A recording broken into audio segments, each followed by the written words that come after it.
तो हमारे सिलेबस में एक टॉपिक था, अलग से लिखा गया था, जिसका नाम था रेवेन्यू एक्सपेंडिचर और कैपिटल एक्सपेंडिचर। 1 घंटे से ऊपर का हमने उस पर वीडियो बनाया था और वो सारे ही टर्म्स आप लोगों को क्लियर हो गए होंगे, उम्मीद कर रहा हूँ। बहुत सारे टर्म्स थे, बहुत ज़्यादा तरीक़ों से उनको क्लासीफाई करा जाता था, पहचाना जाता था। लास्ट में जाते जाते वो वीडियो हमारा रेवेन्यू रिसिप्ट्स और कैपिटल रिसिप्ट्स में छूट गया था। तो रेवेन्यू रिसिप्ट्स और कैपिटल रिसिप्ट्स के इस पूरे के पूरे सेक्शन को आज हम ख़त्म कर लेते हैं, उसके बाद हम धीरे धीरे आगे को बढ़ाना शुरू करेंगे। तो आज का जो हमारा टॉपिक है वो है कि आखिर क्या है ये रेवेन्यू रिसिप्ट्स और क्या है ये कैपिटल रिसिप्ट्स। स्टार्ट करा जाए, इनके बारे में बात करते हैं। ICAI मॉड्यूल के जितने भी हमारे नोट्स हैं उन्हीं से हम इसको पढ़ रहे हैं। तो ICAI मॉड्यूल रेवेन्यू रिसिप्ट्स के बारे में क्या लिखता है ना, ये लिखता है these are obtained in course of normal business activities। इसका क्या मतलब है, इस डेफिनेशन से क्या समझाना चाह रहा है? ये बोल रहा है कि वो पैसा, वो सारी की सारी अर्निंग रेवेन्यू रिसिप्ट है जो कि नॉर्मल बिजनेस एक्टिविटी से आ रहा होगा। नॉर्मल बिजनेस एक्टिविटी का मतलब जो यहां पे है ना, नॉर्मल बिजनेस एक्टिविटीज, इसके 2 मतलब आप यहां पे निकाल सकते हो। इसका पहला मतलब है कि कोर बिजनेस एक्टिविटीज से। पहला मतलब क्या हो जाएगा इसका, क्या है ये कोर? फिर से एक बार, ICAI मॉड्यूल कहता है कि रेवेन्यू रिसिप्ट उसे मानो, ऐसे पैसे को रेवेन्यू रिसिप्ट मानो, these are obtained in course of normal business activities. उसको रेवेन्यू रिसिप्ट कहो जो नॉर्मल बिजनेस एक्टिविटीज से आता है। अब क्या है नॉर्मल बिजनेस एक्टिविटी? मतलब जब भी आप अपना बिजनेस कर रहे हैं ना, तो उसमें जो नॉर्मली आ रहा है उसको क्या मान लो आप, रेवेन्यू रिसिप्ट मान लो। तो नॉर्मली आ रहा है का मतलब क्या हुआ, ये मतलब मैं आपको समझाता हूं 2 तरीके से। एक तो जो आ रहे आपके कोर बिजनेस एक्टिविटी से आ रहा है, उसे आप मानोगे कि ये नॉर्मल बिजनेस एक्टिविटी है। कोर बिजनेस एक्टिविटी, जिस चीज का आप बिजनेस कर रहे हो, जिस चीज के बिजनेस में आप इन्वॉल्व हो, उसी को कहते हैं कोर बिजनेस एक्टिविटी, और उसे नॉर्मल बिजनेस एक्टिविटी का माना जाएगा। फॉर एग्जाम्पल, मेरा काम है मार्कर बना के बेचना, तो ये मेरी कोर बिजनेस एक्टिविटी है, ठीक हो गया। और इसी को मैं क्या कहूंगा, नॉर्मल बिजनेस एक्टिविटी। क्यों नॉर्मल? मतलब ना जो अमूमन रोज रोज यूजुअली रिपीटेड होते रहता है, जो फ्रीक्वेंटली होता रहता है, ऐसा पैसा जो आपने बार बार देखा है। मतलब एक बिजनेस में अगर आप आए हो तो जो पैसा नॉर्मली आपने कमाया, जो बार बार आप देखते हो, जो अनएक्सपेक्टेड रीजन की वजह से ना, जो आपने देखा एक्सपेक्टेड है ना। अगर मैं बिजनेस करने आ रहा हूं तो नॉर्मल बिजनेस एक्टिविटी में सबसे मेन इंपॉर्टेंट चीज वही तो होगा जो कोर बिजनेस एक्टिविटीज है। कोई भी बंदा अगर काम कर रहा है दुनिया का, तो उसकी जो कोर बिजनेस एक्टिविटी होगी उससे तो पैसा एक्सपेक्ट करेगा ना, उससे ही तो मेन पैसा कमाएगा, तो उसे नॉर्मली तो मानेंगे। मेरी बात समझ में आ गई? दूसरा नॉर्मल बिजनेस एक्टिविटी क्या मतलब क्या है? ऐसी चीजें जो रिपीटेड इन नेचर हो। रिपीटेड इन मतलब अगर आप कोई बिजनेस कर रहे हैं, मैं एक मार्कर का बिजनेस कर रहा हूं, तो जब मैं मार्कर का बिजनेस करता हूं तो मैं मार्कर तो बेचता ही हूं। मार्कर बेच के जो पैसा आ रहा है वो क्या है, कोर बिजनेस एक्टिविटी से। ये किससे आ रहा है, सेल ऑफ गुड्स एंड, जो भी, जैसे मैं गुड्स बना रहा हूं मार्कर, कोई सर्विस बेचता होगा, जैसे मैं पढ़ाता अगर, तो मेरा कोर बिजनेस एक्टिविटी होता पढ़ाना। पढ़ा के जो मैं पैसा कमाऊंगा वो क्या माना जाएगा, क्योंकि वो कोर बिजनेस एक्टिविटी से आ रहा है। और वो नॉर्मल बिजनेस, नॉर्मल मतलब जो हमने देखा है आज तक, जो फ्रीक्वेंटली बार बार देखा जाता है, उसे नॉर्मल कहते हैं। मैं तो नॉर्मल का मतलब समझा रहा हूं कि ICAI मॉड्यूल क्या कहना चाह रहा है। नॉर्मल मतलब अगर कोर बिजनेस एक्टिविटी, आपका जो मेन काम है, मार्कर बेचना काम है तो मार्कर, पढ़ाना काम है तो पढ़ाने से जो पैसा आ रहा है उसे नॉर्मल बिजनेस एक्टिविटी। नॉर्मल देखा होगा ना, नॉर्मल जो हमने देखा है फ्रीक्वेंटली, जो बार बार होते हुए देखा है, जो चीजें रिपीट होती है। और दूसरा लिखा है रिपीटेड इन, जैसे मैं मार्कर बनाने का बिजनेस करता हूं, लेकिन मार्कर बनाने के साथ साथ मैंने देखा है कि यार मुझे इंटरेस्ट भी रिसीव होता है बार बार। मतलब मैं थोड़ा बहुत पैसा कहीं से लगा देता हूं, वहां से क्या मिलता है, मैं कुछ काम धाम सही करता हूं तो मुझे और क्या देखने को मिलता है, कमीशन भी मुझे रिसीव होती है। ठीक, मैं और काम धाम करता हूं तो मैंने देखा है कि यार जब मैं काम, मेरा मेन कोर एक्टिविटी क्या है, गुड्स एंड सर्विस बेचना, मतलब ये मार्कर बेचना। लेकिन उसके साथ साथ मैंने जब 10 साल मुझे पिछले बिजनेस करते हुए मैंने देखा है कि इंटरेस्ट भी आता रहता है साल में 2-4 बार, साल में कमीशन भी आता रहता है, साल में डिविडेंड भी आता रहता है। तो ये जो चीजें आपने बार बार देखी है ना, जो एक्सपेक्टेड है, उन्हें कहते हैं रिपीट, उन्हें कहते हैं नॉर्मल बिजनेस एक्टिविटीज से। तो मैं फिर से एक बार समझाने जा रहा हूं क्या है रेवेन्यू रिसिप्ट्स। अभी मैं डिफरेंस भी करूंगा, इस बात को दोबारा दोहराऊंगा। एक बार अगर आपको नहीं समझ में आया तो फिर से बताता हूं। रेवेन्यू रिसिप्ट्स वो रिसिप्ट्स हैं जो नॉर्मल बिजनेस एक्टिविटी से आ रही है। क्या है ये नॉर्मल बिजनेस एक्टिविटी? नॉर्मल मतलब ऐसी चीजें जो नॉर्मली एक बिजनेस को करते समय देखी गई है। ऐसी इनकम जब आप नॉर्मल तौर पे कोई बिजनेस करते हैं तो उसमें जो देखने को मिलती है आपको, तो क्या देखने को मिलेगी भैया? सबसे इंपॉर्टेंट तो कोर बिजनेस एक्टिविटी, जो आपका मेन धंधा है ना। जैसे मेरा मेन काम है कि ये मार्कर बेचना, तो मार्कर बेच के जो पैसा आएगा वो नॉर्मल एक्टिविटी ही तो है, तो ये रेवेन्यू रिसिप्ट है। तो अगर आप कोर बिजनेस एक्टिविटी जो भी पैसा कमा रहे हो क्या माना जाएगा? और दूसरा नॉर्मल को मैंने क्या कहा? ऐसी चीजें जो रिपीटेड इन नेचर है, जो बार बार होते रहती हैं। समझ आ गया? जैसे आप देखते हो यार, काम तो आप कोर एक्टिविटी तो आपका क्या है? मार्कर बेचना, लेकिन उसके साथ साथ आप देखते हो इंटरेस्ट रिसीव हो रहा है, तो नॉर्मल है, क्योंकि हमने बार बार देखा है ना, कमीशन मिल जाती है फ्रीक्वेंटली। तो मैंने बार बार देखा कि जब जब मैं मार्कर बेचता हूं तो कमीशन भी मिलती है, तो इसे भी रेवेन्यू नॉर्मल बिजनेस एक्टिविटी कह दो। डिविडेंड भी मिल जाता है, तो इसे भी क्या कह दो? Normal business activity. मेरी बात है। लेकिन अगर कोई एबनॉर्मल रीजन हो रहा है, एबनॉर्मल मतलब ऐसा, जब मैं मार्कर बेचा करता था तो कोई ऐसी चीज जो आज तक मेरे को देखने को, वो सारा का सारा किस में चले जाएगा? जो नॉर्मल बिजनेस एक्टिविटी से ना आए। नॉर्मल बिजनेस एक्टिविटी मतलब जो एक तो कोर बिजनेस एक्टिविटी से ना आए, साथ में रिपीटेड इन नेचर ना हो, जो बार बार बिजनेस में नहीं देखा गया, वो नॉर्मल कोर एक्टिविटी से आ रहा है, तो क्या है? Revenue receipt. या ऐसी कोई चीज जो तुमने बार बार इस बिजनेस, कोई भी एक मेन बिजनेस में कर रहा हूं मार्कर बेचने का, कोर एक्टिविटी, इसके साथ जुड़े हुए कुछ चीजें अगर आती रहती है तो उसे भी मैं रेवेन्यू कह देता हूं। ये मेरे लिए नॉर्मल है। अच्छा एक बात बताओ, मैं यही करा करता था, इंटरेस्ट दिखता था, डिविडेंड। एक बार मेरी लॉटरी लग गई 20 करोड़ की, तो अचानक से मेरे बिजनेस को कितने करोड़ रुपए आ गए? क्या आज तक कभी लॉटरी लगी थी? क्या आज तक कभी तुमने देखा था? ये क्या रिपीट होती थी बार बार? ये नॉर्मल, ये एबनॉर्मल है, तो ये कहां चले जाएगा? समझ आया क्या कहना चाह रहा है?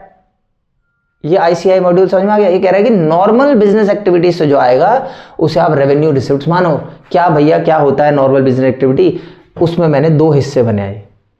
अगर कोर बिजनेस एक्टिविटी से आ रहा है, जिस चीज का आप बिजनेस करते हो, किसी ना किसी चीज का तो बिजनेस करते होगे। जैसे मैं मार्कर बिजनेस का कर रहा हूं, तो मार्कर बेच के जो पैसा आएगा वो नॉर्मल माना जाएगा और रेवेन्यू रिसिप्ट होगा। कोई बिस्किट बेचता है तो बिस्किट बेच के पैसा आएगा तो नॉर्मल माना जाएगा।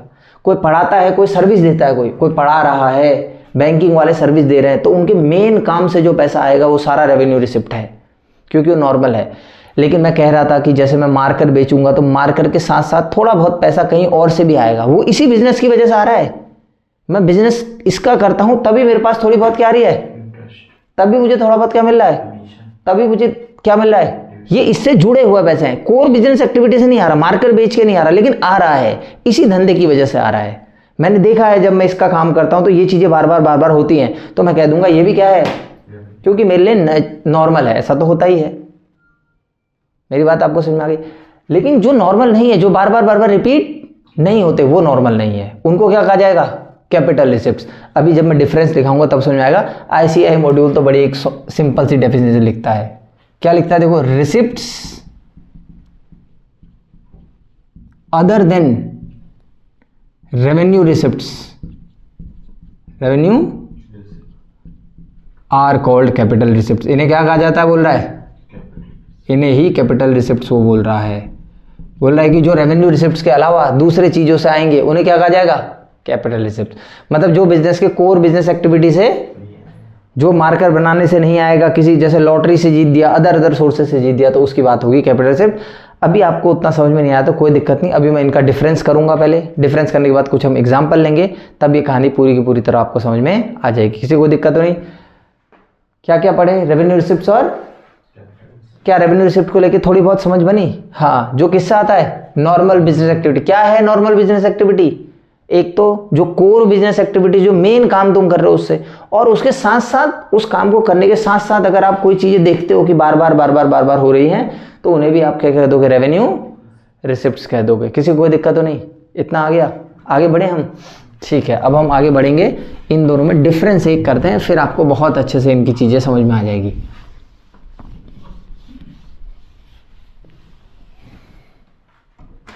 करें स्टार्ट? ठीक है यार,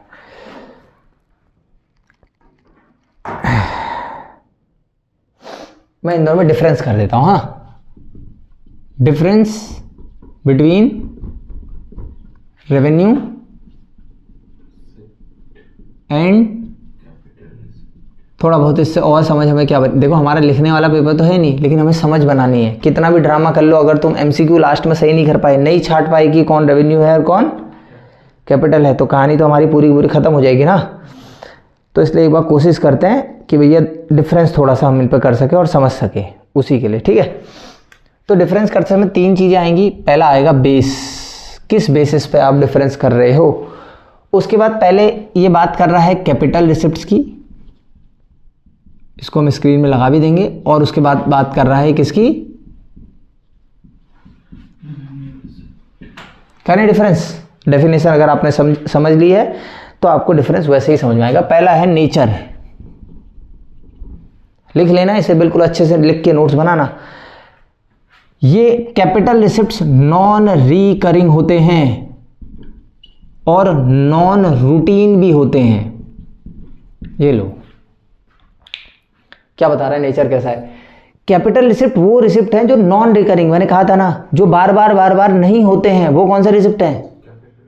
और नॉन रूटीन, रूटीन मतलब जैसे आप किसी बिजनेस के अंदर गए तो रूटीन मतलब डे टू डे में आप क्या देखते हो, एक तो कोर बिजनेस एक्टिविटी से पैसा कमाओगे मार्कर बेच के, और मार्कर बेचने के अलावा कभी इंटरेस्ट आ जाएगा, कभी डिविडेंड आ जाएगा, कभी कभी इंटरेस्ट आ जाएगा, कभी आपको डिविडेंड आ जाएगा, कभी कमीशन आ जाएगी। ये सारे के सारे रूटीन एक्टिविटी के थे। कैसे थे, जैसे मैं सुबह घर से उठता हूँ, उसके बाद अपनी ड्यूटी जाता हूँ, उसके बाद आता हूँ, फिर थोड़ा पढ़ाना अड़ाना, ये मेरा रूटीन एक्टिविटी है, तो ये मेरे लिए नॉर्मल है।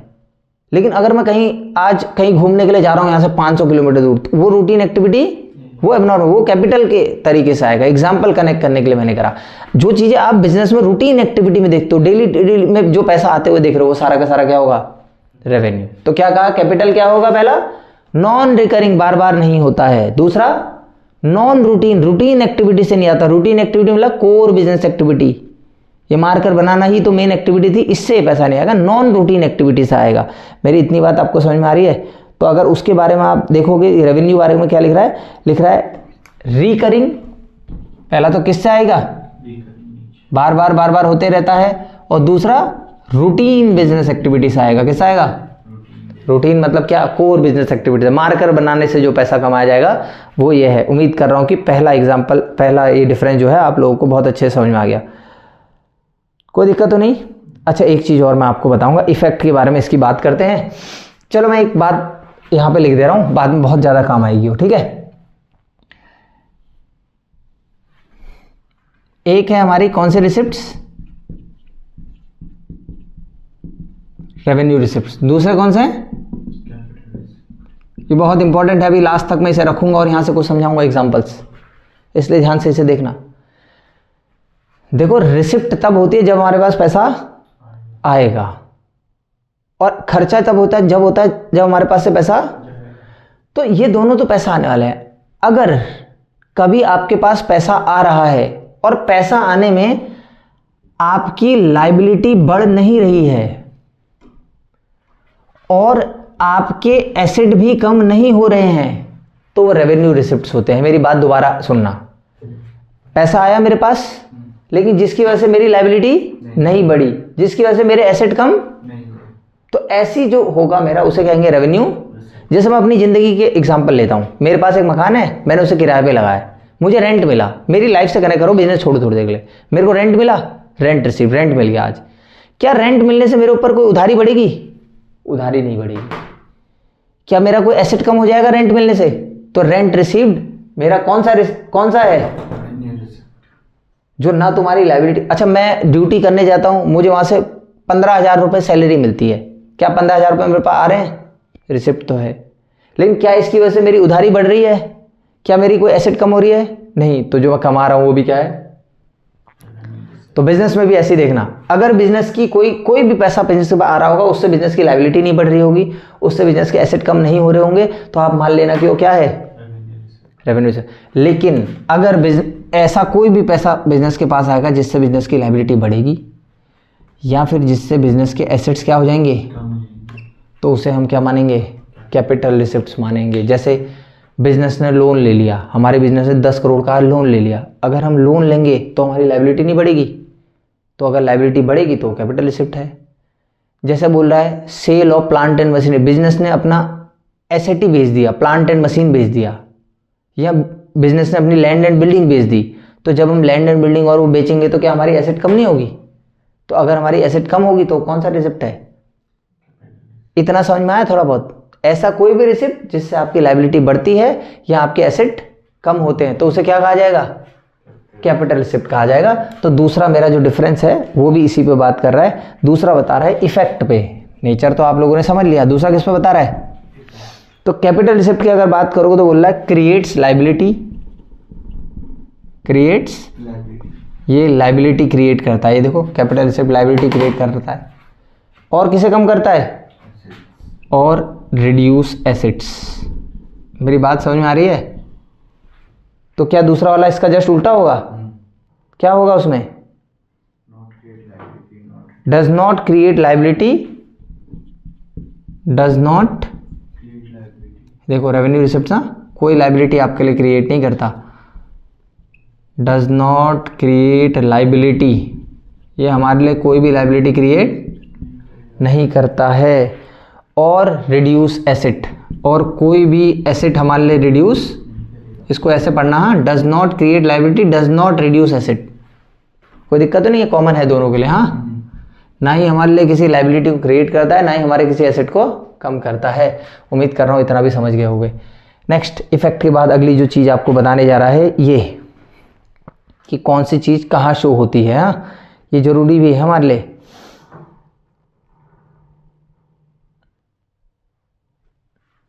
वेयर रिपोर्टेड, अगला डिफरेंस बना रखा है, वेयर कहाँ पे लिखे जाते हैं? कैपिटल रिसिप्ट्स लिखे जाते हैं बैलेंस शीट में। कैपिटल रिसिप्ट कहाँ शो होते हैं? पूछा जा सकता है कि भैया कैपिटल रिसिप्ट को कहाँ शो करना हुआ? बैलेंस शीट में शो करना हुआ। आ गया। अगर बात करोगे इसकी रेवेन्यू रिसिप्ट्स की तो ये आपके प्रॉफिट एंड लॉस में आएंगे। कौन से अकाउंट में आएंगे? प्रॉफिट एंड लॉस अकाउंट में इनको आपका लिखा जाएगा। इसको लिखा जाएगा प्रॉफिट एंड लॉस अकाउंट। अच्छा, वो कौन सी साइड लिखा जाएगा? क्रेडिट साइड लिखा जाएगा, या फिर इसको इनकम स्टेटमेंट भी कहते हैं, प्रॉफिट एंड लॉस साइड को। प्रॉफिट एंड लॉस अकाउंट को किस नाम से जाना जाता है? इनकम स्टेटमेंट के नाम से भी जाना जाता है। तो आपने अभी तक कितने डिफरेंस पढ़ लिए? 3। पहला नेचर, दूसरा नेचर में क्या था? जो नॉन रिकरिंग होंगे, जो बार बार नहीं होते, जो नॉन रूटीन है, जो रूटीन एक्टिविटी से नहीं आते, वो कैपिटल है। जो रिकरिंग है, बार बार होते हैं और रूटीन एक्टिविटी से आते हैं, वो क्या है? रेवेन्यू रिसिप्ट्स है। इफेक्ट, ये लायबिलिटी क्रिएट करते हैं, समझाया था, या आपके एसेट को कम कर देते हैं। ये भैया ना ही आपके लिए लायबिलिटी क्रिएट करते हैं, ना ही आपके एसेट को कम कर देते हैं। तीसरा वेयर रिपोर्टेड, कहाँ लिखे जाते हैं? ये तो बैलेंस शीट में आएंगे। ये प्रॉफिट एंड लॉस अकाउंट या इनकम स्टेटमेंट के कौन सी साइड में आने वाले हैं? क्रेडिट साइड में आने वाले हैं। इतना भी आपको आ गया होगा समझ में, ठीक है ना? अच्छा, ये भी इंपॉर्टेंट है यार, इम्पैक्ट ऑन प्रॉफिट। ये भाषा लिखाने के लिए मेरे को भी देखना पड़ रहा है, हाँ, समझा तो मैं तो वैसे ही दूंगा, लेकिन लैंग्वेज के लिए इसे देखना पड़ रहा है ताकि आप प्रॉपर नोट्स बना सको। मैं बना रहा हूँ तो आपको भी बनाने होंगे, याद रखना। अच्छा देखो, ये होता था प्रॉफिट एंड लॉस अकाउंट। कौन सा अकाउंट? ये इसकी क्रेडिट साइड और ये हो गया। इस तरफ क्या आएंगे सारे के सारे? इस तरफ कौन सी इनकम? रेवेन्यू इनकम लिखा है ना यहाँ। रेवेन्यू रिसिप्ट जो भी होते हैं वो सारे के सारे प्रॉफिट एंड लॉस के क्रेडिट में आते हैं। अच्छा एक बात बताओ, यहाँ सारे के सारे रेवेन्यू रिसिप्ट लिखे जाएंगे जितने आएंगे। जैसे इस साल 1 लाख रुपए रेवेन्यू रिसिप्ट आया, 2 लाख आया, 3 लाख आया, 4 लाख आया, 4 3 7 2 9 1 10, कितना लाख आ गया टोटल? 10 लाख आ गया। उसमें से यहाँ पे खर्चे भी हुए होंगे 50,000, 1.5 लाख, इतना ही खर्चा हुआ। 10 में से कितना खर्च हुआ? 2 लाख। तो 10 में से अगर 2 लाख रुपए खर्च हो गया तो बचेगा कितना? क्या कहोगे इसे? 2 नेट। ये कौन से रिसिप्ट्स हैं? ये सारे के सारे रेवेन्यू रिसिप्ट्स हैं, कोर बिजनेस एक्टिविटी से आ रहे हैं, रिपीटिव हैं, बार बार होते रहेंगे। अच्छा मैं जानना चाह रहा हूँ, ये 10 था, 2 लाख खर्चा हुआ, 8 लाख बढ़ा। अगर आपके रेवेन्यू रिसिप्ट बढ़ेंगे, यहाँ 10 लिखे हैं, 5 लाख का रेवेन्यू रिसिप्ट और आ गया तो ये कितना हो जाएगा 15 में से 2 माइनस होगा तो यहाँ कितना आएगा 13 लाख। मतलब अगर आपके रेवेन्यू रिसिप्ट बढ़ेंगे तो आपका प्रॉफिट बढ़ेगा। अगर आपके रेवेन्यू रिसिप्ट कम हो जाएंगे, 10 से घटते हुए 7 हो जाएंगे, 7 में 2 माइनस होगा तो यहाँ कितना रह जाएगा सिर्फ 5। तो अगर आपके रेवेन्यू रिसिप्ट बढ़ेंगे तो प्रॉफिट बढ़ेगा। समझ आ रहा है? ये भैया 10 से बढ़ जाएगा तो प्रॉफिट बढ़ जाएगा। अगर आपके रेवेन्यू रिसिप्ट कम हो जाएंगे तो आपका प्रॉफिट भी क्या हो जाएगा, कम हो जाएगा। मेरी बात समझ में आई? यही लिख रहा है इम्पैक्ट ऑन प्रॉफिट। किसका इम्पैक्ट होता है प्रॉफिट पे? कैपिटल रिसिप्ट का प्रॉफिट पे कोई इम्पैक्ट नहीं है, क्योंकि वो तो बैलेंस शीट में आते हैं, उनका प्रॉफिट से कोई लेना देना। अब इसको कैसे लिखते हैं वो देखो, no direct impact on profit and loss. Capital की बात कर रहा है, no direct impact on profit and loss पे कोई इनका डायरेक्ट इम्पैक्ट नहीं है। किसका है फिर डायरेक्ट इम्पैक्ट? रेवेन्यू रिसिप्ट्स का। एक बार इसको पूरे को ही मिटा लेता हूँ, लास्ट में फिर लिख लूंगा यार। इसमें क्या लिखें? डायरेक्ट इम्पैक्ट है ना इसका, direct impact on profit and. अगर रेवेन्यू रिसिप्ट बढ़ेंगे, लिख भी दूं यहाँ पे एक बार, अगर रेवेन्यू रिसिप्ट्स बढ़ जाएंगे तो प्रॉफिट भी सेम उल्टा। अगर रेवेन्यू रिसिप्ट घट जाएंगे तो प्रॉफिट भी घट जाएगा। उम्मीद कर रहा हूँ इतना आ गया समझ में। कितने डिफरेंस कर लिए अभी तक? 5वां डिफरेंस। सारे के सारे जरूरी हैं और कुछ भी पूछा जा सकता है। आ गया 5वां डिफरेंस? कुछ नहीं, एग्जाम्पल्स दिए हैं 2-2 4-4 इसने। वो तो एग्जाम्पल्स अभी हमने और अलग से पढ़ने ही है, कौन क्या है करके। एग्जाम्पल पे इन्होंने जो दे रखा है कैपिटल रिसिप्ट्स में दे रखा है बोरोइंग्स, उधार लेना। क्या होते थे कैपिटल रिसिप्ट्स?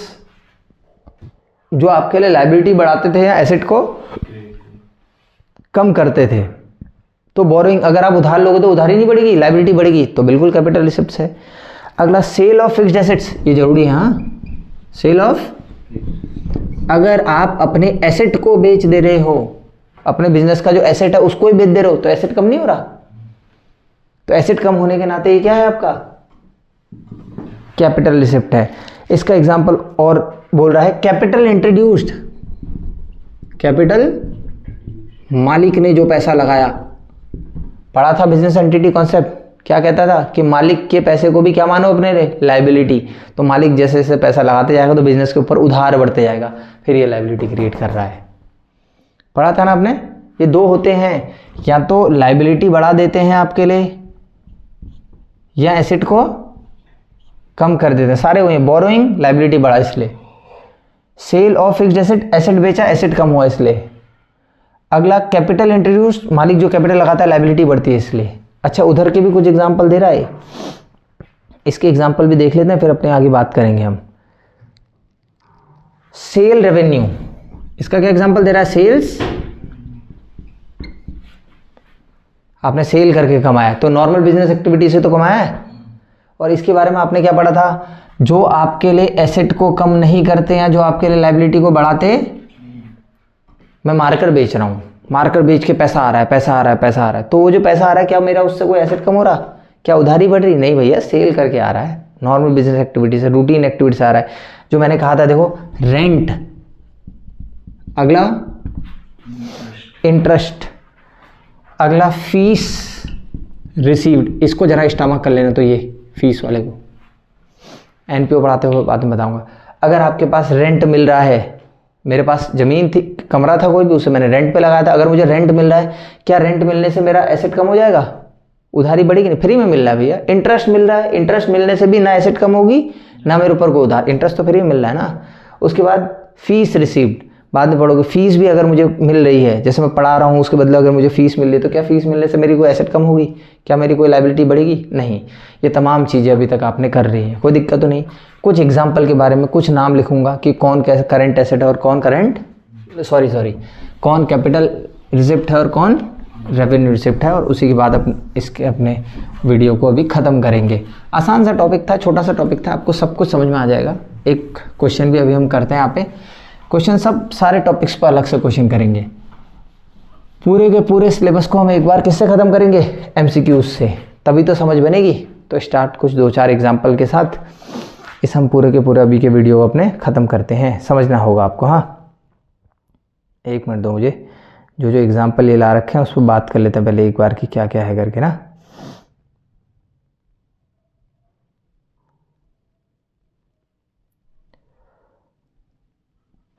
ठीक, अच्छा, हमने अभी कैपिटल एक्सपेंडिचर और रेवेन्यू एक्सपेंडिचर पढ़ा था, वो सारा वीडियो एक तरफ और जो लास्ट में आपको बता रहा हूँ वो एक तरफ। अगर आप इसको भी सही से समझ लोगे तो आपको सारे के सारे तरीके फिर से आ सकते हैं। एग्जाम में मैं वही बोल रहा हूँ कि मेन काम हमारा है कि सही से लगाया जाए आंसर। अगर मैं सही से आंसर नहीं लगा पाया कि कौन सा कैपिटल रिसिप्ट होगा, कौन सा क्या होगा, तो दिक्कत हो जाएगी। तो देखो, पहले रिसिप्ट्स की बात कर लेते हैं यार। एक मान लेते हैं रेवेन्यू रिसिप्ट्स और एक मान लेते हैं कैपिटल रिसिप्ट्स। बस थोड़ी देर और सही से देखो, हाँ, खत्म कर रहे हैं। मैंने कहा था कैसे पहचाने लास्ट में, ऐसा कोई भी रिसिप्ट जिसकी वजह से आपका एसेट कम नहीं हो रहा है, या ऐसा कोई भी रिसिप्ट जिसकी वजह से आपकी लायबिलिटी भी नहीं बढ़ रही है।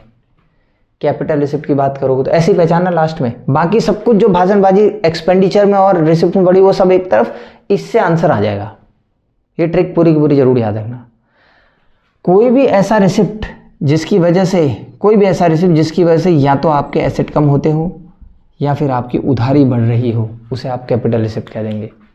बस सब कुछ एक तरफ, यहाँ से पहचान सकते हो। देखना, अगर तुम्हें लगेगा कि भैया एसेट कम कर रहा है तो कैपिटल रिसिप्ट, उधारी बढ़ा रहा है तो कैपिटल, वही एक्सपेंडिचर। देखो सब कुछ एक तरफ, एक्सपेंडिचर का प्लीज अच्छे से समझ आना। एक होता है रेवेन्यू एक्सपेंडिचर, एक होता है, इस ट्रिक को वहाँ लिख भी लेना जरूरी है। कोई भी ऐसा एक्सपेंडिचर, एक्सपेंडिचर वाले जब पैसा जाएगा, पहले तो हमेशा जब भी सवाल आएगा तो उसको 2 हिस्सों में बांटना।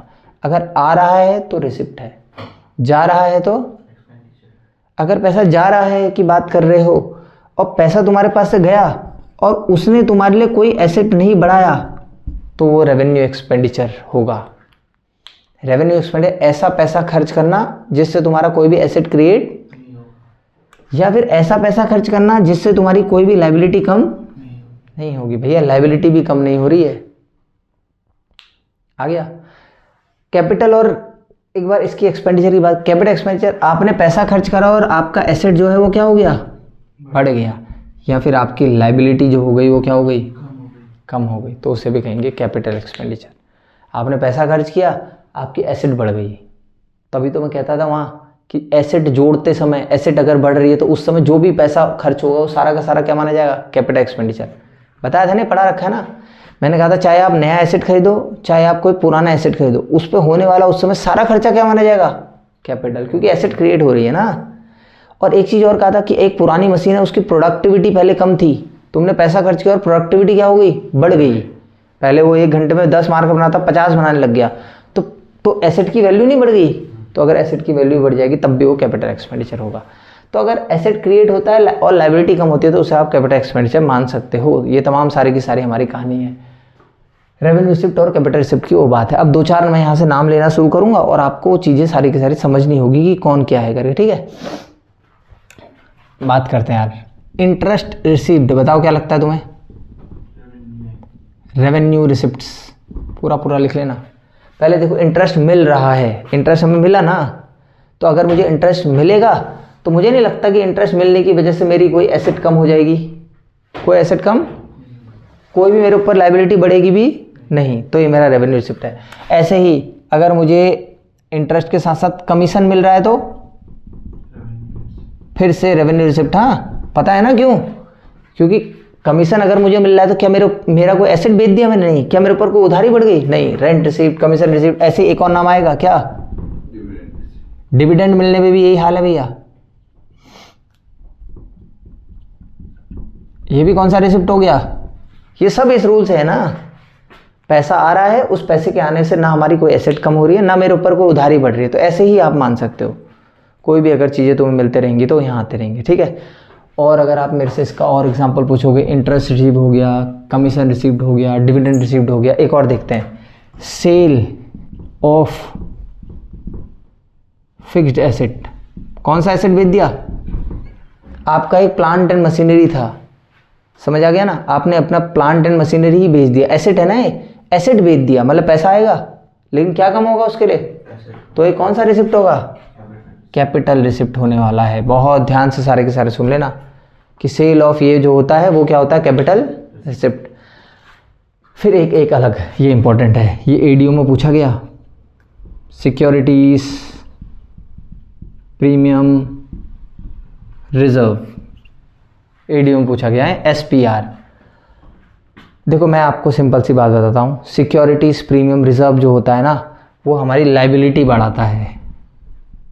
क्या बढ़ाता है? जब आप शेयर्स पढ़ोगे तब आपको याद समझ आएगा, अभी आपने शेयर्स नहीं पढ़ा। अगर आपकी लाइबिलिटी बढ़ा रहा है, कोई भी ऐसा रिसिप्ट जो आपकी लाइबिलिटी बढ़ा रहा है, वो क्या होता है? Capital receipt. तो ये आपका कैपिटल रिसिप्ट है। जब आप वहाँ कंपनी की बैलेंस शीट बनाओगे ना, तब आपको पता चलेगा, अभी बता के कोई फायदा। और वैसे भी एक बात तो ऐसे भी ले लो, ये नॉर्मल बिजनेस एक्टिविटी से भी नहीं आ रहा। एसपीआर का मतलब क्या है? कंपनी का एक शेयर था। शेयर क्या होता है? जब कंपनी शेयर बेचती है तो उससे पैसा कंपनी उठाती है। आ गया, कंपनी ने शेयर बेचा, शेयर बेच के कंपनी ने पैसा उठाया। अब कंपनी ने अपना शेयर 10 की जगह 12 में बेच दिया तो उसे प्रीमियम कह दिया, तो 2 रुपये कंपनी को फायदा हुआ ना। क्या ये किसी कंपनी का कोर बिजनेस एक्टिविटी हो सकती है कि शेयर बेचो? शेयर से तो पैसा उठा रहे हैं हम, उधार ले रहे हैं, ये कोर बिजनेस एक्टिविटी नहीं होगी। ये तो हमारा भैया शेयर बेच के हम पैसा उठाना चाहते हैं, उसमें कुछ पैसा कमा दिया एसपीआर। तो कोर बिजनेस एक्टिविटी तो मार्केट बेचना है ना, शेयर बेचना थोड़ी है, वो तो पैसे उठाने का एक तरीका है। चलो नहीं भी समझ आया तो कोई दिक्कत नहीं, अभी के लिए याद कर लो कि एसपीआर जो होता है वो लाइबिलिटी बढ़ाता है, इसीलिए वहाँ आता है। पढ़ा है ना बैलेंस शीट शेयर्स की? पता होगा उसके अंदर सबसे पहले share holders fund, share capital, reserve and surplus जो आता है लाइबिलिटी में, उस रिजर्व एंड सरप्लस के अंदर एसपीआर आता है। जिसको नहीं पता तो अभी के लिए देखो, बहुत सारी चीज़ याद रखना। मैं एक छोटी चीज़, और ये मेरी बात को नोट करके देखना कि आप रेवेन्यू एक्सपेंडिचर और कैपिटल एक्सपेंडिचर, रेवेन्यू रिसिप्ट और कैपिटल रिसिप्ट को समझ जाओ खाली। जैसे जैसे हम चीज़ों को आगे बढ़ाएंगे, चैप्टरों को आगे बढ़ाएंगे, तो और भी चीज़ें क्लियर होंगी। तुम वहाँ खुद पहचानना शुरू कर दो, एसपीआर को देखोगे ना वहाँ। इतनी बात समझ में आ रही है? अच्छा और एक बात कर ले, लोन टेकन बताना जरा, लोन ले लिया तो तुमने क्या होगा? Capital receipt. क्यों? लाइबिलिटी बढ़ रही है लोन लेने में। अच्छा रीपेमेंट ऑफ लोन क्या होगा? नहीं सॉरी, रीपेमेंट ऑफ लोन तो एक्सपेंस हो जाएगा ना, उसको छोड़ देते हैं रीपेमेंट ऑफ लोन को। तो लोन टेकन, ये तमाम चीज़ें आ गई ना आपको। एसपीआर क्या समझ आ गया? एक विवादित चीज़ है, उस विवादित चीज़ पर बात करेंगे और फिर सारी की सारी चीज़ें। अच्छा डिस्काउंट रिसीव क्या है? ये भी कमाल का है।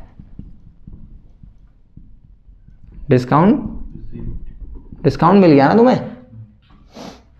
मेरी बात समझ में आ रही है? अब डिस्काउंट रिसीव्ड अगर मिल रहा है तो भैया इनकम ही होगी। अब डिस्काउंट अगर मुझे मिलेगा तो मेरी कोई एसेट कम थोड़ी हो जाएगी ना, मेरे ऊपर कोई उधारी बढ़ेगी। डिस्काउंट वैसे भी कोर बिजनेस एक्टिविटी में तो डिस्काउंट मिलता है। तुम कुछ सामान खरीदने गए तो सस्ता मिल गया तुम्हें, तो डिस्काउंट रिसीव्ड भी आपके लिए क्या है? रेवेन्यू रिसिप्ट है। एक विवाद इंश्योरेंस क्लेम को लेके है, इंश्योरेंस क्लेम रिसीव्ड। मैं फिर से बताने जा रहा हूं कि क्या होता है इंश्योरेंस क्लेम रिसीव्ड का ड्रामा क्या है। कोई दिक्कत तो नहीं ना? ठीक है, बात करते हैं इंश्योरेंस क्लेम रिसीव्ड। किसकी बात कर रहे हैं? ठीक, बहुत इंपॉर्टेंट। अगर सवाल आया कि इंश्योरेंस क्लेम रिसीव हो रहा है तो आप इसको सीधे आंख बंद करते ही कैपिटल रिसिप्ट मार देना। क्या माना जाएगा? इंश्योरेंस क्लेम अगर आ रहा है तो आप इसको कैपिटल रिसिप्ट। एक मिनट मुझे दो, हाँ इसमें थोड़ा सा एक आध दो चीज़ें अच्छी ला रखा हूँ मैं स्लाइड, उसको थोड़ा सा हम बात कर लेते हैं।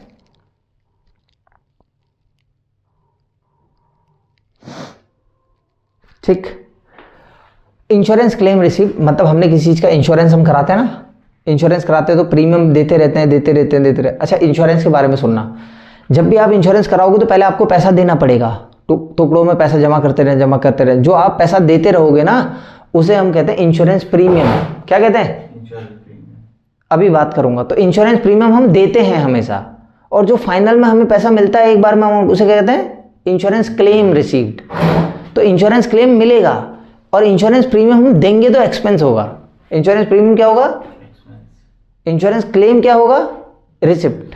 क्योंकि इंश्योरेंस क्लेम तो बाद में मिलने वाला पैसा है, जो हमें भरते हैं उसे कहते हैं प्रीमियम। प्रीमियम देना होगा कहते हैं ना आपको, हमारे घर वाले पहले भरते तो थे इंश्योरेंस का प्रीमियम, तो प्रीमियम एक एक्सपेंस है।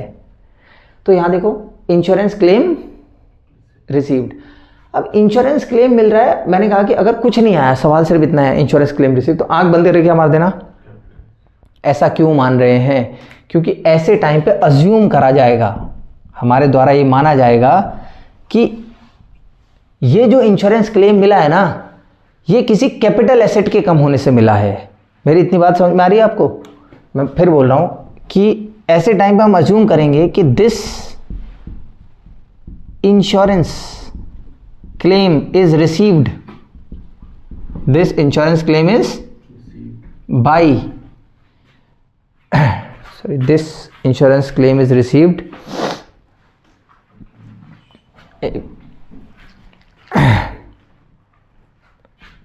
due to a loss of an capital asset। आ गया? या सिर्फ क्या बोल दो, एसेट या फिक्स्ड एसेट, जो भी बोलना, फिक्स्ड एसेट। कैपिटल एसेट की क्या बोल सकते हो? मैंने क्या कहा, अगर आपको इंश्योरेंस क्लेम मिल रहा है, ठीक, तो आप सीधे क्या मार दोगे उसे, कैपिटल रिसिप्ट में भी क्या मानोगे कि ये जो पैसा आपको मिला है ना, वो किसी एसेट के कम होने से लेगा। दिस इंश्योरेंस, ऐसा क्यों, हम उसे कैपिटल रिसिप्ट क्यों मार रहे हैं? क्योंकि हम उससे मान लेंगे, अज्यूम कर लेंगे कि this insurance claim is received due to loss of an capital asset. क्या मान रहे हो कि एसेट कम होने की वजह से पैसा मिल रहा है। जैसे मेरे पास एक एसेट था यार, कोई भी मेरी एक मशीन थी, मैंने उस मशीन का इंश्योरेंस कराया था, हर महीने कुछ ना कुछ रुपए मैं देता था, उसे कहते थे प्रीमियम। अब सडनली वो जो मेरी मशीन थी वो ख़राब हो गई, आज आ गया, पूरी वो चोरी हो गई, आग लग गई या पूरी तरीके से ख़राब हो गई, आग लग गई मान लो, उसमें ख़त्म हो गई। इंश्योरेंस कंपनी ने क्लेम दिया आज 50,000 रुपये। क्या पैसा आया मेरे पास? हाँ। पैसा क्यों आया? क्योंकि उसके बदले मेरे एक एसेट का नुकसान, तो ये पैसा एसेट कम कर गया है, वो एसेट कम हो गया है, और एसेट कम होने की वजह से जो पैसा आता है वो आ गया, समझ में? तो ऐसा हम मान लेंगे। मैंने क्या कहा, अगर सिर्फ लिखा होगा इंश्योरेंस क्लेम रिसीव्ड, तो क्या मान लोगे और क्यों मान लोगे, ये रहा कहानी पूरी पूरी। लेकिन दूसरा, अगर वो कुछ ऐसा लिख दे, insurance claim is received because of, अगर वो लिख के दे दे कि भैया इंश्योरेंस क्लेम हमें मिला है इन कारणों की वजह से, पहला loss of inventory. Loss of inventory का मतलब होता है स्टॉक, स्टॉक का लॉस हो गया, आग लग गया, चोरी हो गया, खराब हो गया, स्टॉक का लॉस होने की वजह से तुम्हें इंश्योरेंस मिल गया, तुमने उसका इंश्योरेंस कराया था, तुम्हें पैसा मिल गया, रिसिप्ट तो है ना। या फिर loss of goods, loss of account में बता रखा है, गुड्स उस चीज को मानते हैं जो आपने रीसेल के लिए खरीदा है, बेचने के लिए खरीदा है। अगला loss of revenue items, loss of, अगर ऐसा लिख दे, अब खुद सोचो ना, लिखा तो है लॉस ऑफ इन्वेंट्री। इन्वेंट्री जो होता है हमारा रेवेन्यू से रिलेटेड है, स्टॉक की इन्वेंट्री आती है, उससे हम सामान बनाते हैं, उससे बेचते हैं, कोर बिजनेस एक्टिविटी से रिलेटेड है नहीं है। अगला क्या आ गया, गुड्स। गुड्स भी वही है, रॉ मटेरियल, जिसे आपने खरीदा रीसेल के, रॉ मटेरियल खरीदा, फिर उस पर काम धाम करोगे, सामान बनेगा, वो रीसेल के लिए बेच दोगे। क्या ये भी कोर बिजनेस एक्टिविटी से रिलेटेड लग रहा है? हाँ। तीसरा आ गया लॉस ऑफ रेवेन्यू। अगर ऐसा लिख देगा कि इंश्योरेंस इनके बदले मिल रहा है, तो आप मान लोगे कि ये क्या है, रेवेन्यू। मैं अपनी बात दोबारा दोहरा रहा हूँ, यहाँ पे कंफ्यूजन होता है। अगर इंश्योरेंस क्लेम की बात करेगा सिर्फ, तो क्या कर देना आंसर, क्यों? क्योंकि आप मानोगे कि आपका एसेट कम हो गया था, इसकी वजह से ऐसा हो रहा है। मेरी बात आपको समझ में आ गई? दूसरा, अगर इंश्योरेंस क्लेम रिसीव होगा इन कारणों से, तो क्या मान लोगे इसे? ठीक है। इससे पहले मैंने एक स्टामा करने को कहा था, एसपीआर को, सिक्योरिटीज प्रीमियम रिजर्व, वो क्या होता है हमारे लिए? Capital receipt. क्यों? क्योंकि वो किस में आता है, लायबिलिटी बढ़ाता है। अभी आपको पता नहीं होगा, जब मैं धीरे धीरे बाद में शेयर्स पढ़ाऊंगा तो बाद में पता चलेगा। अच्छा, आईसीआई में एक और चीज़ दे रखी है इन्होंने, एक और सवाल था,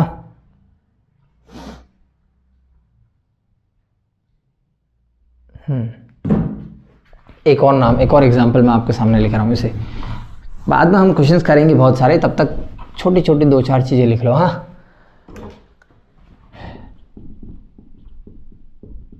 एंट्रेंस फी, किसकी बात कर रहा है? या एक होती है life time membership fees. Life time, अच्छा इसको छोड़ो, एंट्रेंस फी मानो आप। देखो अगर आप एक चैप्टर पढ़ेंगे जिसका नाम है NPO, not for profit organisations, उसमें जब आपको कोई एंट्रेंस फीस देता है ना तो ये भी आपकी लायबिलिटी बढ़ाता है। ये भी क्या करता है, आपकी लायबिलिटी। तो लायबिलिटी अगर बढ़ रही है तो आप इसको क्या मान लोगे, कैपिटल रिसिप्ट। तो याद रखना एंट्रेंस फी जो होती है उसको हम कैपिटल रिसिप्ट माना करते हैं। क्यों मानते हैं कैपिटल रिसिप्ट हम, क्योंकि हमारी ये लायबिलिटी बढ़ा रही है। तो इतनी चीज़ें आज मैंने आपको अभी तक बताई, ठीक है। अब कुछ नहीं होगा, आप capital receipt, revenue receipt, capital expenditure, revenue expenditure, जैसे जैसे मैं ज़्यादा चैप्टर पढ़ाते जाऊँगा आगे को तो पूछता जाऊँगा कौन क्या है और चीज़ें क्लियर होती जाएंगी। जब एनपीओ पढ़ोगे दिखेगा तो बोलोगे कि हाँ भैया यार ये लायबिलिटी बढ़ा रहा है, एसपीआर लायबिलिटी बढ़ा रहा है, तमाम चीज़ों का पता चलेगा ना, कोई दिक्कत तो नहीं, ठीक है। आगे बढ़ने से पहले एक आध क्वेश्चन और ले लेते हैं आईसीएआई मॉड्यूल जिन पे बात कर रहा है, मैं इन पे बात कर लेता हूँ, यहाँ पे लगा देंगे। हाँ, रिसिप्ट की बात करनी है ना आज, रिसिप्ट एंट्रेंस फी की बात हो गई। Subsidy of ₹40,000 receive from the government for working capital by a manufacturing concern is, बगल में आपकी स्क्रीन पे लग जाएगा, यहाँ पे आ गया, यहाँ पे इसको इस स्क्रीन पे लगा देंगे हम, और यहाँ पे पढ़ने की मैं कोशिश कर रहा हूँ कि क्या बोल रहा है। सब्सिडी मिली 40,000 की गवर्नमेंट से, आगे पढ़ने की भी कोई ज़रूरत नहीं लग रही मुझे, सब्सिडी मिली ना गवर्नमेंट से। अगर मुझे गवर्नमेंट से सब्सिडी रिसीव हो रही है, सब्सिडी मतलब छूट, आ गया। जैसे सब्सिडी का मतलब क्या होता है, जैसे कोई आपको सिलेंडर 100 रुपये का था, सरकार बोल रही कि इस 100 रुपये में 20 रुपये हम देंगे, तुम 80 ही दो, क्या सरकार ने आपको 20 रुपये की छूट दे दी, ये सब्सिडी है। तो ऐसे हमें भी वर्किंग कैपिटल में सब्सिडी मिल गई, हम काम धाम कर रहे थे उसमें छूट मिल गई। क्या सब्सिडी मिलने की वजह से मेरी कोई एसेट कम हुई, क्या मेरी कोई उधारी बढ़ी, नहीं। तो ये कौन सा रिसिप्ट हो गया, रेवेन्यू रिसिप्ट हो गया। कुछ भी कर सकते हो आप। उसके बाद सब्सिडी वाले के बाद insurance claim receipt, capital receipt होगा बिना बोले। इंटरेस्ट ऑन इन्वेस्टमेंट बताना जरा, इंटरेस्ट ऑन इन्वेस्टमेंट, आपने कहीं इन्वेस्टमेंट किया था उस पर इंटरेस्ट मिल रहा है ना, ये थोड़ा सा ध्यान से सुनना। हाँ, ये ध्यान से यहाँ देखो, आप समझा ही देता हूँ। ये हमारी बिजनेस है ABC लिमिटेड, हमने आज इन्वेस्टमेंट किया था, ये बहुत अच्छे से सबके सुनेंगे, बहुत जरूरी है। हमने क्या किया था, इन्वेस्टमेंट, कितने का, 1 लाख का। कल के दिन हमें वापस मिल रहा है कुछ, तो वापस क्या मिल रहा है, एक तो 1 लाख रुपए मिल रहा है जो लगाया था, साथ में मुझे 30,000 का इंटरेस्ट भी मिल रहा है। आप समझो इसको, ये दोनों सवाल मैं यहीं पे टैकल कर देता हूं। मैंने क्या कहा, आपने इन्वेस्टमेंट कितने का किया था, आज आपको कितने पैसे मिल रहे हैं, 1,30,000, कितने, जिसमें 1 लाख तो आपका लगाया हुआ है और 30,000 रुपये क्या हमारे इंटरेस्ट। तो मैं आपको बताऊं, ये यही है interest received, interest on investment. क्या ये 30,000 फ्री में नहीं आ रहा, बिल्कुल 1 लाख रुपए पहले दिया था, उसके बदले 1,30,000, 30,000 आने के लिए ना मेरी कोई लायबिलिटी एसेट कम हो रही है, ना इसकी वजह से मेरी कोई लायबिलिटी। तो अगर किसी इन्वेस्टमेंट में कभी इंटरेस्ट आएगा तो वो कौन सा रिसिप्ट होगा, आगे समझ में। लेकिन अगर मैं बात करूं सेल ऑफ इन्वेस्टमेंट की, किसकी, ये जो 1 लाख का इन्वेस्टमेंट है, मानो आज मैंने वो इन्वेस्टमेंट 1 लाख का था, उस पूरे इन्वेस्टमेंट को बेच दिया, 1,30,000 रुपये मिले। जो 30,000 रुपये मिले उसकी वजह से मेरा कोई एसेट कम, एसेट कितने का था, कितने पैसे लगाए थे, जितने पैसे हम लगा रहे थे वही तो एसेट है जितने का इन्वेस्टमेंट किया है। आज 1,30,000 रुपये मिले। पहले इसकी बात करें, इंटरेस्ट रिसीव, कितने का इंटरेस्ट हुआ, 30,000 रुपये का। इस 30,000 में मेरा कोई एसेट कम, मेरी कोई लायबिलिटी बढ़, तो ये जो इंटरेस्ट मिलता है ना इन्वेस्टमेंट पे, ये आपका रेवेन्यू रिसिप्ट होगा। क्या होगा, इसको बहुत ध्यान से समझ लेना। लेकिन ये जो 1 लाख का इन्वेस्टमेंट आपने बेच दिया आज, 30,000 तो फालतू मिल गए ना। 1 लाख का जो इन्वेस्ट, देखो कल तक तुमने लिखा होगा, परसों मैंने एक दिन समझाया भी था, कल तक तुमने लिखा होगा कि मेरा इन्वेस्टमेंट कितने का है। अरे आपने कल तक इन्वेस्टमेंट किया था कितने से, तो आपने बैलेंस शीट में दिखाया होगा ना एसेट्स के नाम पे कि 1 लाख का इन्वेस्टमेंट है। आज वो बेच दिया तो वहां नाम नहीं काटोगे इन्वेस्टमेंट का, क्या एसेट कम नहीं हुई, तो इसमें तो एसेट कम हो रही है। इसीलिए कौन सा है, अंतर है। रट लो पूरे अच्छे से, क्या बोल रहा हूं। अगर तुम किसी इन्वेस्टमेंट को बेचोगे तो कैपिटल रिसिप्ट, क्योंकि 1 लाख का कल तुमने इन्वेस्टमेंट किया था तो एसेट बड़ी थी, आज जब तुम उसे बेचोगे तो तुम्हारी एसेट कम हो जाएगी, इसलिए हो जाएगा। लेकिन उस पर जो तुम्हें ब्याज मिल रहा है वो क्या है, रेवेन्यू रिसिप्ट है, क्योंकि ब्याज तो फ्री में आ रहा है ना। देखो 30,000 रुपये ब्याज मिला, क्या इससे मेरा कोई एसेट कम हुआ? एसेट 1 लाख लिखा था, आज भी बना हुआ होगा तो बेचने से हुआ, और ना ही इससे मेरी कोई लायबिलिटी बढ़ी। तो याद रखना ब्याज का मिलना क्या हो जाएगा, रेवेन्यू रिसिप्ट। कैपिटल और उसका बेचना, एसेट का बेचना, कैपिटल रिसिप्ट। ठीक है यार, और बात करेंगे तो ऐसा कुछ मेरे को खास दिख नहीं रहा है। अब मैंने जितने भी चीज़ें थी सारी की सारी अभी के लिए करा दी हैं। कैपिटल रिसिप्ट, रेवेन्यू रिसिप्ट आराम से समझ जाओगे। देखो ये है लास्ट, अगर आपको इस चैप्टर में अभी तक कुछ भी नहीं आया, मानो मैं एग्जाम में जा रहा हूँ और 4 ऑप्शन होंगे, मुझे सही करके आना है, लेकिन मुझे एक्सपेंसेस, एसेट, लायबिलिटी की अच्छी पकड़ है मेरी, तो मैं इन दोनों से ही खाली आंसर निपटा के आ जाऊँगा। बहुत इंपॉर्टेंट ट्रिक की तरह आप लोग इसे, क्या है इसमें, एक तरफ रेवेन्यू रिसिप्ट है, एक तरफ रिसिप्ट। अगर पैसा आ रहा होगा, अगर आपको लगता है कि इससे आपकी एसेट कम नहीं होगी और लायबिलिटी नहीं बढ़ेगी तो रेवेन्यू रिसिप्ट लगाना। अगर आपको लगता है कि एसेट कम होगा या लायबिलिटी बढ़ेगी तो कैपिटल रिसिप्ट लगाना। सब कुछ तो बता दिया मैंने उतनी देर से। सेम एक्सपेंडिचर, उतनी बड़ी कथा के बाद अगर ये समझ में आए तब भी, अगर तुम्हें लगता है कि कोई एक्सपेंस आपके लिए एसेट बना रहा है या आपकी उधारी को कम कर रहा है तो भी क्या है। लेकिन अगर आपको लगता है कि ऐसा खर्चा जिससे पैसा जा रहा है लेकिन ना कोई एसेट बन रहा है, ना कोई लायबिलिटी कम हो रही है, तो आपका क्या कहा जाएगा।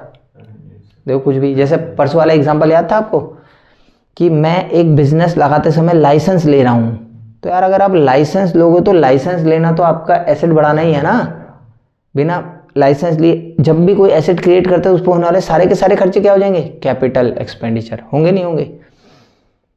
लेकिन फिर मैंने कहा था कि अगर आपका चलता हुआ बिजनेस है, उसमें प्लेंटिफ वाला याद है, वो चलता हुआ हमारा बिजनेस है, उस पर किसी ने हमारा केस कर दिया कि ये मेरी जमीन थी, तो बिजनेस पहले से चल रहा है ना। अगर वो केस तुम जीत भी जाओगे तब भी बिजनेस का कुछ बिजनेस एसेट बढ़ने वाली, तो बिजनेस को मेंटेन करने के लिए है ना। तो वो क्या होता था, क्योंकि फीस तो फालतू में जा रही है, उससे कोई एसेट थोड़ी बढ़ जाएगा। और मैंने क्या कहा था कि अगर छोटा मोटा रिपेयर करा रहे हो तो रेवेन्यू रिसिप्ट है, क्योंकि रेवेन्यू एक्सपेंडिचर, क्योंकि एसेट थोड़ी बढ़ जाएगा उससे। लेकिन अगर आप मेजर रिपेयर करा रहे हो जिससे उसकी प्रोडक्टिविटी बढ़ जाएगी तो एसेट की वैल्यू बढ़ जाएगी, तो क्या हो जाएगा, कैपिटल एक्सपेंडिचर। वहाँ तो सारा का सारा पढ़ा के आओ ना मैं, फिर भी एक आध एग्जाम्पल इस पर और कर लेते हैं। एक और स्क्रीन पर क्वेश्चन लगा देंगे। Money spent ₹10,000 as travelling expenses of the directors on trips abroad for the capital asset is. हमारे जो डायरेक्टर्स हैं वो अब्रॉड गए हुए हैं और 10,000 रुपये खर्च हो रहा है उनके अब्रॉड जाने में। वो एसेट खरीदने के लिए गए। क्या खरीदने गए, क्या ये एसेट खरीदने में खर्चा हो रहा है। एसेट खरीदने होने वाला सारा खर्चा क्या माना जाएगा, इसका आंसर होगा कैपिटल एक्सपेंडिचर। अगला एक और आ गया, amount of ₹5,000 spent as lawyers fee to defend the suit claiming that firm's factory site belong to the plaintiff's land. वही आ गया, प्लेंटिफ कौन होता है, जिसने केस किया है। वो बोल रहा है कि मेरी ज़मीन है, आपने एडवोकेट को कितने रुपए दे रहे हो, लॉयर को 5,000 रुपये। तो लॉयर को 5,000 रुपये जो दे रहे हो, बोल लो कि यार मेरे इस ज़मीन को बचा ले। कोई ज़मीन की वैल्यू बढ़ेगी क्या, जीत भी जाओगे तो नहीं। तो ये कौन सा है, रेवेन्यू एक्सपेंडिचर। ये आपने पढ़ी रखा है ना। उसके बाद हाँ एक और है, देखना जरा, ये रिसिप्ट वाला है। Amount receive from IDBI। आपको पैसा किससे मिला, as a medium term loan for augmenting working capital is. आपको एज ए लोन मिला है वर्किंग कैपिटल के लिए, भले ही किसी की चीज़ के लिए लोन मिला है ना, पैसा आ रहा है, लोन मिल रहा है, लायबिलिटी बढ़ रही है, तो क्या माना जाएगा, कैपिटल रिसिप्ट माना जाएगा। ये सारी की सारी चीज़ अब आपको हो चुकी है। जाते जाते 2-4 एग्जाम्पल इनके ले लेते हैं, मैं ऐसे सवाल पूछता हूँ, आप मुझे बताना, ठीक है। अच्छा, रेंट पेड, रेंट दे भी तो सकते हैं, दे रहे तो खर्चा है। कौन सा खर्चा है, रेवेन्यू एक्सपेंडिचर, क्योंकि रेंट देने से ना ही आपका कोई एसेट बढ़ेगा, ना ही कोई एसेट, ना कोई लायबिलिटी कम होगी। रेंट पेड आ गया। जितने भी खर्चे होते हैं सारे के सारे ज़्यादातर क्या होते हैं, रेवेन्यू ही होते हैं ना। हर एक में एसेट थोड़ी बन जाएगा। अच्छा, डिस्काउंट अलाउड, आपने किसी को डिस्काउंट दे दिया तो खर्चा तो है ना, नुकसान तो है। रेवेन्यू एक्सपेंडिचर, एसेट थोड़ी बढ़ रही है कोई। आ रहा है एडवर्टीजमेंट, एडवर्टीजमेंट करा आपने, रेवेन्यू एक्सपेंडिचर, कोई एसेट थोड़ी बनेगी उससे। जितने भी सारे के सारे। अच्छा, commission paid, commission paid, salary paid, अगला सब कुछ दे रहे हो ना, क्या है सारे के सारे रेवेन्यू एक्सपेंडिचर, क्योंकि सैलरी देने से कोई एसेट थोड़ी बन जाता है। और वैसे भी रूटीन एक्टिविटी वाले को क्या कहते हैं, रेवेन्यू एक्सपेंडिचर, बार बार होते रहते हैं। 2-4 एग्जांपल लास्ट और रख रहा हूँ और कहानी खत्म कर रहा हूँ। अच्छा बताओ, लोन टेकन तो रिसिप्ट हो गया ना, कैपिटल रिसिप्ट हो गया। अच्छा लोन गिवन, लोन दिया, अगर हम किसी को लोन देते हैं तो कल के दिन उससे पैसे हमने लेने हैं, एसेट बढ़ता है अपना, एसेट बढ़ रहा है, तो ये कौन सा एक्सपेंडिचर हो गया, कैपिटल एक्सपेंडिचर। एक आखिरी चीज़ बताता हूँ और ख़त्म करते हैं इस पूरी की पूरी कहानी को। एग्जाम्पल ले रहा हूँ लास्ट, ठीक, ये यहाँ से बहुत इंपॉर्टेंट, यहाँ से फिर सवाल फंसते हैं। आखिरी बाद में देखते रहेंगे जब एमसीक्यू करेंगे कि कौन क्या है, उम्मीद कर रहा हूँ अब तो पहचान ही जाओगे। देखो हमने लोन लिया था 10 लाख का, कितना, ध्यान से यहाँ देखो, लोन कितने का लिया था, 10 लाख। आज मैं रीपेमेंट कर रहा हूँ लोन का, रीपेमेंट ऑफ, मैं लोन में 10 लाख रुपए दे रहा हूँ प्लस 2 लाख रुपए ब्याज के दे रहा हूँ, आराम से कितने लाख रुपए ब्याज के दे रहा हूँ, तो मैं बताऊं लोन कितने का था, लायबिलिटी 10 लाख की थी। ये जो मैं ब्याज दे रहा हूँ ये तो फ्री का दे रहा हूँ, ब्याज देने से मेरे इस 10 लाख की उधारी को कोई भी फर्क नहीं पड़ेगा, तो इंटरेस्ट फ्री में जा रहा है। तो अगर कभी भी आएगा ना, सही से पढ़ो, interest paid on loans, interest अगर आपने लोन पे दिया है तो इंटरेस्ट से क्या आपकी लायबिलिटी कम हो रही है, ये फ्री में जा रहा है। इंटरेस्ट जब आप पे करोगे तो पैसा जाएगा ना, तो उससे आपकी कोई भी उधारी कम, उधारी प्रिंसिपल अमाउंट 10 लाख और 10 ब्याज तो उसके ऊपर देना पड़ रहा है हमें, तो ब्याज देने से कोई भी मेरी लायबिलिटी कम नहीं होती, तो इससे मेरी कोई भी लायबिलिटी कम नहीं होगी, एसेट तो कहाँ ही बढ़ेगा। तो इंटरेस्ट पेड ऑन लोन जो ये 2 लाख रुपए का था ना, इंटरेस्ट अगर आप पे करोगे तो रेवेन्यू एक्सपेंडिचर माना जाएगा, क्या माना जाएगा, क्योंकि इंटरेस्ट देने से मेरी कोई भी लायबिलिटी कम। लेकिन ये जो प्रिंसिपल अमाउंट, जिसे मैं क्या कह रहा हूँ, रीपेमेंट ऑफ, कायदे से रीपेमेंट ऑफ लोन यही होना था, खाली तुम कंफ्यूज ना करो। और इस पे जो मैं इंटरेस्ट पे कर रहा हूँ वो कितना था, इंटरेस्ट पेड को क्या मान लिया, लेकिन ये जो रीपेमेंट कर रहे हो कितने का, मैं ये जानना चाहता हूँ क्या कल तक तुमने अपने ऊपर लायबिलिटी लिखी थी 10 लाख की, कि हमारे ऊपर कितने की लायबिलिटी है, आज जब इसे पे कर दोगे रीपेमेंट तो इसे काट ही नहीं दोगे आप, कि हमारे ऊपर से उधारी, तो लोन अगर आप वापस करोगे तो उधारी कम होगी, और अगर उधारी कम होगी तो आपका क्या माना जाएगा, कैपिटल एक्सपेंडिचर माना जाएगा। अब हम जैसे जैसे चैप्टर्स को आगे बढ़ाते रहेंगे, बेसिक बन चुका है कि क्या रेवेन्यू एक्सपेंडिचर, क्या रेवेन्यू रिसिप्ट्स। जैसे जैसे हम आगे बढ़ते जाएंगे तो वैसे वैसे हम, और जैसे जैसे हमारे सामने कैपिटल रिसिप्ट, रेवेन्यू रिसिप्ट आते रहेंगे, अभी हम एमसीक्यू सीरीज भी जब हम लास्ट में करेंगे तब हम इस टॉपिक को बिल्कुल अच्छे से करते जाएंगे। अभी समझ बना लेते हैं, एमसीक्यू करेंगे, फिर इनका इस्तेमाल करेंगे और एमसीक्यू को निकालने की कोशिश करेंगे। ठीक है, धन्यवाद।